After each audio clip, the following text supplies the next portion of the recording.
Pues estamos aquí en este Congreso de Seguridad y Turismo con Miguel Ángel Ballesteros, director del Departamento de Seguridad Nacional de Presidencia del Gobierno.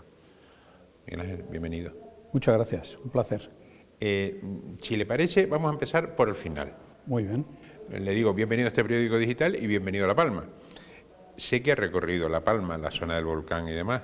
Sí, ayer estuve haciendo un recorrido muy interesante eso. ¿Y cuál es la impresión? Pues la impresión es que ha sido una erupción tremenda que ha cambiado la configuración de una parte no menor de la isla y que ahora hay que aprovechar las oportunidades que da el haber tenido una erupción. Es el volcán más activo que ha habido en Europa desde hace muchos años y yo creo que tiene unas oportunidades importantes de turismo científico y de turismo puramente de ocio y de interés por la naturaleza, por los fenómenos de la naturaleza. Y desde luego otra impresión que me ha causado, y ya venía con ella, es que es el esfuerzo y el orgullo de ver cómo han reaccionado los palmeros y la comunidad autónoma en general ante cómo se ha gestionado la erupción de una catástrofe tan importante como la erupción del volcán. Yo no le quiero quitar importancia, en general, pero es muy curioso, hemos tenido mucha suerte, no ha sido otra cuestión, sino simplemente suerte, de que con esta catástrofe que no está prevista, no está estructurada, los pasos a seguir, no haya habido víctimas. Hemos tenido una suerte impresionante. Bueno, yo, en fin, creo que también... Exacto, porque no hay un volcán igual a otro. Claro. Yo diría que algo de suerte siempre hay, la suerte siempre influye en el que se desencadene la erupción y luego en que no haya habido... Pero creo que también es fruto del trabajo de los que han dirigido toda la lucha, sí, toda la emergencia, y creo que es de aplaudir, es el fruto de eso. Se cortaron todas las zonas más peligrosas, se ha estado monitoreando continuamente el volcán, se ha actuado francamente bien. Cuando yo decía que creo que es para felicitar a los responsables, lo digo precisamente porque, en primer lugar, lo primero es proteger la vida de las personas, y eso se ha logrado con éxito. Ahora hay que recuperar, minimizar los daños, hasta donde se pueden minimizar los daños de una fuerza de la naturaleza como es la erupción de un volcán. Y segundo, ahora hay que recuperarse de los efectos del volcán y aprovechar las oportunidades que brinda. General, vamos a ir cambiando un poco ya de tercio, vamos a ir a su sector en concreto. Vamos a ver, cuando hablamos de seguridad nacional, la mayoría pensamos en un militar y en un cañón, un tanque. Esa es nuestra idea. Escuchando su ponencia ahora mismo, el abanico es tan amplio que me deja usted fuera de juego. Totalmente. Es verdad que las Fuerzas Armadas, las fuerzas y cuerpos de seguridad del Estado, los servicios como bomberos, juegan un papel muy importante en la seguridad de los ciudadanos. Pero como yo explicaba en la ponencia, trabajamos en 16 ámbitos: epidemias y pandemias, lucha contra el terrorismo, lucha contra los ciberataques, lucha contra las campañas de desinformación, sobre todo organizadas por potencias extranjeras, contra el crimen organizado, la protección de las infraestructuras críticas, así hasta un largo abanico que abarca 16 ámbitos, donde es verdad que las Fuerzas Armadas al final colaboran en todo, es decir, colaboran en la lucha contra los incendios, sí. Tienen un papel fundamental, especializado en la defensa de España, pero hoy las amenazas son híbridas, son mezcla de todo. Lo estamos viendo en la guerra que Putin nos ha organizado en Ucrania. Hay una guerra clásica con decenas y decenas de muertos de uno y otro bando. Pero nosotros estamos viendo cómo se utiliza la energía como un arma, y donde esa energía produce un encarecimiento de precios que se traslada a los precios de los alimentos y de todo, y nos hace sufrir a todos, no a los ucranianos, también a todos sobre todo al mundo más desarrollado, porque es el que tiene internacionalizado todo su mercado, porque a lo mejor países menos desarrollados tienen menos, se proveen, buscan sus recursos fuera menos y exportan menos. Pero nosotros vivimos en un mundo totalmente abierto, donde compramos materias primas procedentes de Rusia o de Ucrania o de cualquier parte del mundo y exportamos al mundo entero. En cuanto alguien toca y crea un conflicto de esta naturaleza, está generando una desestabilidad en el mercado que daña toda la economía y, por lo tanto, perjudica el nivel de vida de nuestros ciudadanos. Un tema como el turismo, que solo lo tienen los países más desarrollados, son los que hacen turismo, y el turismo es muy sensible a las situaciones de conflicto, de inseguridad, pues se ven inmediatamente afectadas. Hay pandemia, no hay turismo. Sí, sí. Hay una subida, inflación alta, se empobrece, porque al final la inflación es empobrecimiento de todos.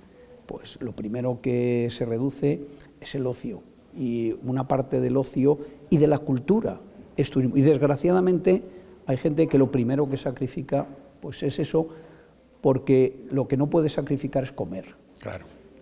En general, vamos a ver, tenemos claro la parte de los ciberataques, además tenemos prueba últimamente de ello, sobre todo con Rusia protagonista, tanto en las elecciones americanas como en otro ámbito, pero ¿y cuando, por ejemplo, a cualquier hijo de vecino, a usted, a mí, al cámara, nos hackean una cuenta Facebook, nos hackean un perfil de lo que sea? ¿Qué podemos hacer? Porque ese es el día a día, eso es lo que sufrimos los ciudadanos.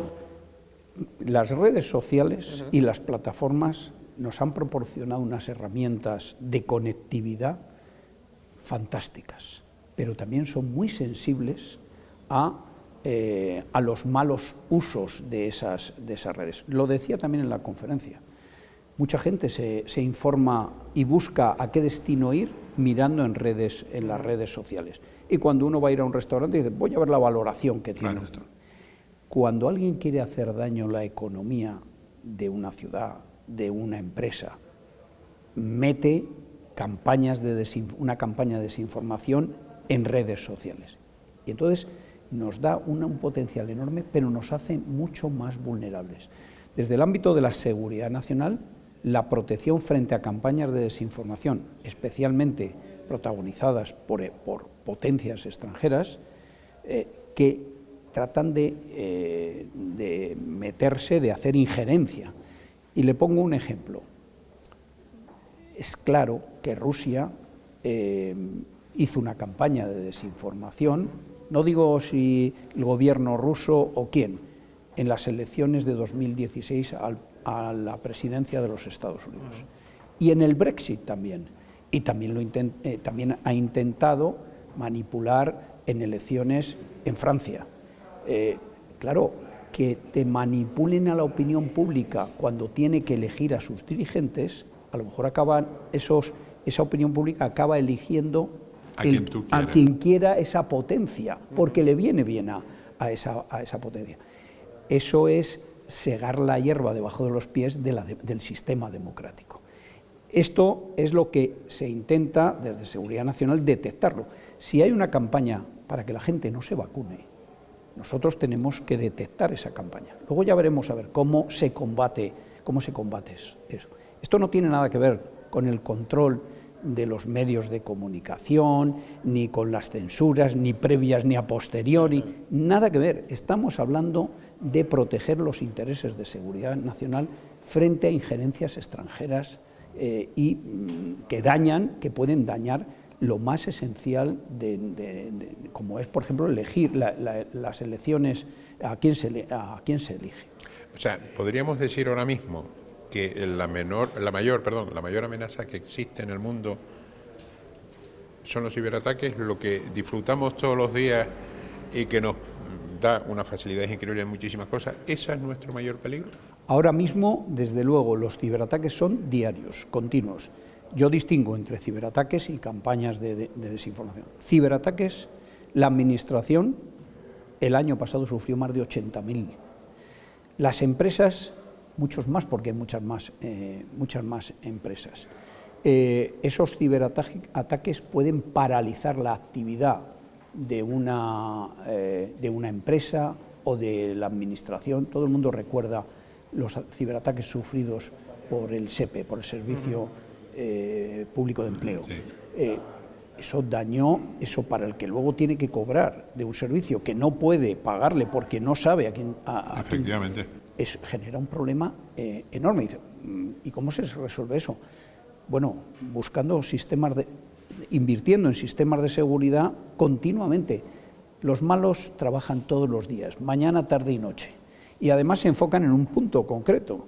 Nosotros tenemos que protegernos frente a ciberataques de muy diverso índole y está de moda ahora un ciberataque que se llaman ransomware, que te encriptan los ficheros y te exigen un rescate si quieres desencriptarlos. Bueno, hay la mayor parte de las empresas que tienen todo digitalizado, con todos los ficheros encriptados. Imaginemos un banco. Si vas a sacar dinero y el banco no sabe ni siquiera si eres cliente o no, porque tiene encriptado todos los ficheros, no puede funcionar. Bueno, pues las inversiones que se hacen, desde luego la banca son enormes, exigen trabajar todos los días, porque los malos trabajan todos los días. Pero si nos quitan la hipoteca tampoco estaría mal, ¿no? Me temo que al final recuperarán los ficheros y apareceremos usted y yo como deudores de una hipoteca. General, vamos a ver, vamos a hablar de seguridad diaria, de seguridad en la calle. Nos vamos a situar evidentemente en Canarias, que es donde nos encontramos, y en La Palma en concreto. Hubo un momento en La Palma, durante la erupción volcánica, que hasta los propios medios de comunicación, o sea, no le puedo echar la culpa a nadie, fuimos nosotros mismos los que dimos una voz de alarma. Se corrió la noticia de que La Palma no era segura, que por lo menos salías a la calle y te quedabas muerto. A ver, La Palma es segura. Totalmente. Canarias es segura. Y lo era durante la erupción. Vale. ¿Qué podemos hacer contra esa? Porque claro, después esas informaciones se magnifican y es lo que hablábamos antes, es un peligro porque es una consecuencia directa que produce a la isla. De hecho, yo que viajo, por ejemplo, por trabajo, me dicen, no, y están bien ahí. Sí, se transmite una sensación de eso. Sí. ¿Cómo podemos luchar contra eso? Porque claro, y ahí no entra la seguridad. A ver, yo creo que hay que volver a los profesionales. Hace mucho daño poner en una balanza, en un nivel de igualdad, la información de fulanito de copas, que dice lo que sea, frente a la información de un profesional de la comunicación. Al profesional de la comunicación hay que exigirle que contraste las noticias que da y que sea lo más aséptico posible. Luego dará su valoración, cómo no, y la valoración pues implica una cierta subjetividad como la tenemos todos. Pero primero tiene que dar el dato, la información. El informarse a través de redes sociales, de la mano de mi primo que de esto sabe mucho, eso es un gravísimo error. Yo confío plenamente en los profesionales y en los medios de comunicación profesionales.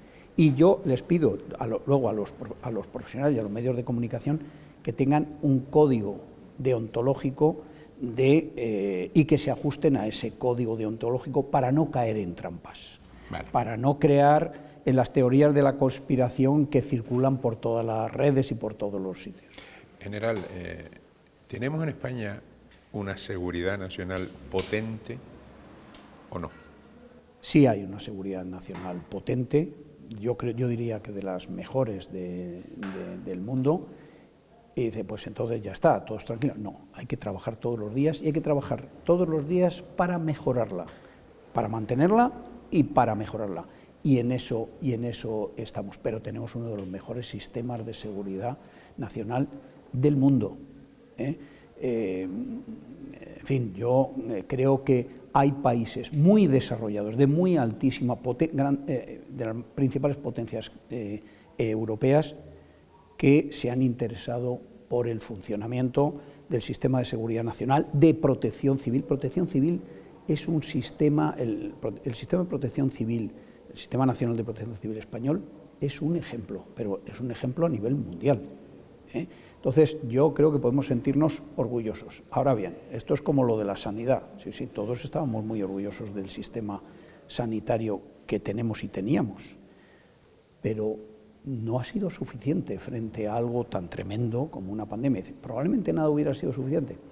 Bueno, yo creo que todo se puede mejorar, todo se puede mejorar, y que después de la experiencia hay que mejorarlo. De todas formas, ¿a usted no le molesta un poco? Mira, hace unos meses ya, el año pasado, si no recuerdo mal, este año no recuerdo ahora, cuando salieron unos casos de pirateo de teléfonos de altos cargos, ministros y demás, que después nos fuimos enterando que es que no se llevaban a actualizar, no se llevaban los protocolos pertinentes, pero claro, eso le cae a ustedes. O sea, en primer momento le cae, no están haciendo su trabajo, y por eso, o sea, tenemos una seguridad nacional que es muy mala, porque mire, hasta piratean un teléfono. Bueno, a ver, ese es un tema que está ahora en el juzgado, está sub iudice, así que no debo entrar en materia, en esa materia. Sí decirle que, a ver, el tema de todo lo que es las telecomunicaciones, los avances son tan enormes que en paralelo a los avances caminan las debilidades. Y que no estamos hablando de debilidades de un hacker, estamos hablando que las aproveche un hacker, estamos hablando de debilidades que las aprovechan los estados. Así que ese es un tema al que siempre vamos a estar expuestos. Esto significa que hay que hacer un esfuerzo cada día más importante para estar cada día más protegidos. Pero protegidos al 100%, no lo vamos a poder estar jamás. Nunca.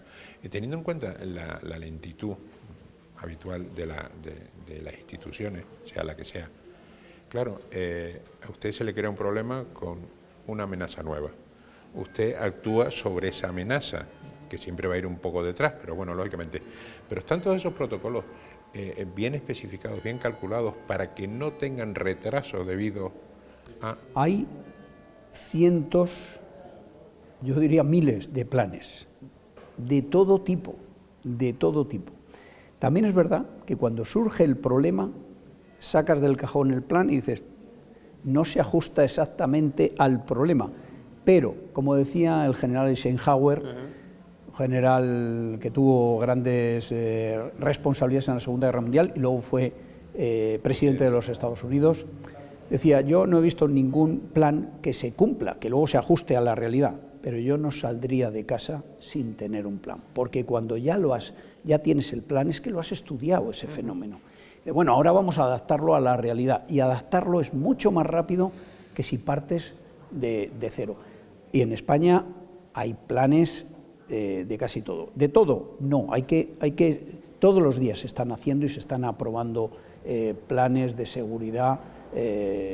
Bueno, que es imposible tener previsto todo. Todo no se puede. Ahora, lo que sí que es muy importante es que cuando tienes un problema, una emergencia, como ha sido la del volcán, como ha sido la pandemia, como es la guerra ahora derivada de la invasión, cuando termina, como ha terminado ya el volcán, aunque todavía queden restos, hay que extraer lecciones aprendidas y hay que diseñar, prepararse para lo que falló o lo que se cree que se puede mejorar. A veces no son fallos, pero sí tiene capacidad de mejora, implementarlo y prepararse para que en la siguiente vez eso no falle. Fallará otra cosa, porque era Heráclito el que decía, uno no se baña nunca dos veces en el mismo río. Nunca se repiten los acontecimientos, nunca.